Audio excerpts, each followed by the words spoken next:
Əmək və Əhalinin Sosial Müdafiəsi Naziri Anar Əliyev mərkəzdə yaradılmış şərait barədə dövlətimizin başçısına və birinci xanıma məlumat verdi.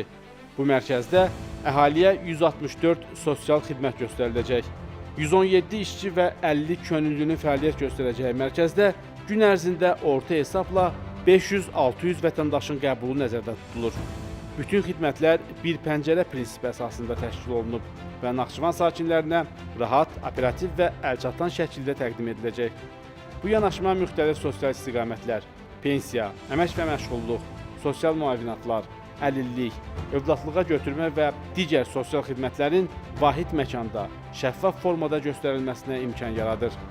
Mərkəzdə əlilliyi olan şəxslərin tibbi sosial ekspertizası, onların fərdi ehtiyaclarına uyğun reabilitasiya vasitələri ilə təminatı, eyni zamanda reabilitasiya xidmətlərindən yararlanmaları üçün ixtisaslaşmış reabilitasiya müəssisələrinə göndərişlərin rəsmiləşdirilməsi də olacaq. Dövlətimizin başçısı qabaqcıl beynəlxalq istehsalçı şirkətlərin məhsulları olan protezlərə də baxdı.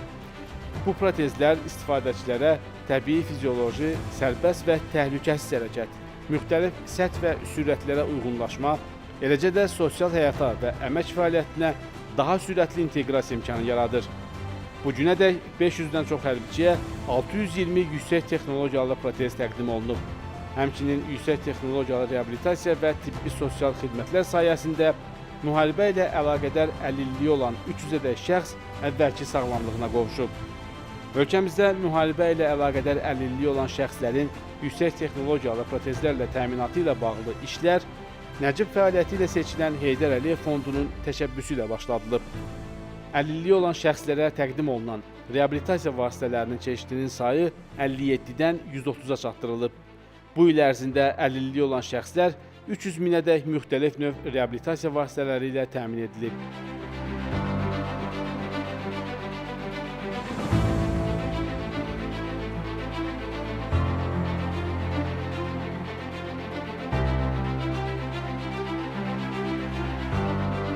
Dövlətimizin başçısı Nazirliyin inklüziv mərkəzlərinin benefisiarları tərəfindən hazırlanmış bədii oyma, xalçaçılıq, dulusçuluq, təsviri incəsənət, vitraj, floristika və digər sənət istiqamətləri üzrə əl işlərindən ibarət sərgiyə baxdı.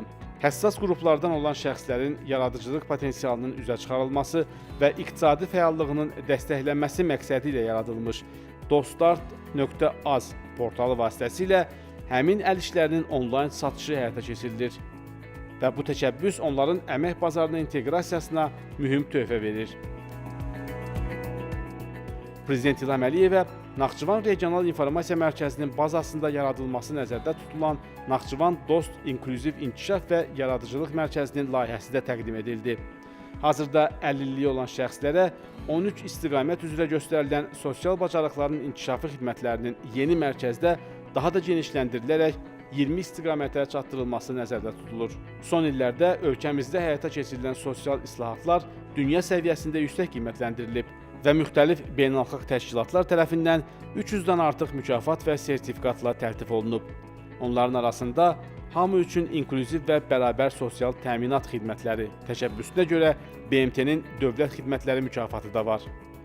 Azərbaycanın birinci xanımı Mehriban Əliyevanın təşəbbüsü ilə yaradılmış dost mərkəzləri sosial xidmətlərin göstərilməsində keyfiyyətcə yeni mərhələnin formalaşmasına səbəb olub. Bu mərkəzlərdə indiyədək vətəndaşlara 164 növ xidmət, ümumilikdə isə 4,6 milyon sosial xidmət göstərilib. Xidmətlərdən məmnunluq səviyyəsi isə təxminən 99% olub. Dost şəbəkəsinin ölkə üzrə genişləndirilməsi istiqamətində işlər davam etdirilir. 2026-2027-ci illərdə Naxçıvan Muxtar Respublikasının bütün rayon mərkəzlərində dost qəbul şöbələrinin yaradılması, 2030-cu ildə isə ölkə üzrə 18 dost mərkəzi və 60 şöbə və məntəqədən ibarət geniş xidmət şəbəkəsinin formalaşdırılması nəzərdə tutulur.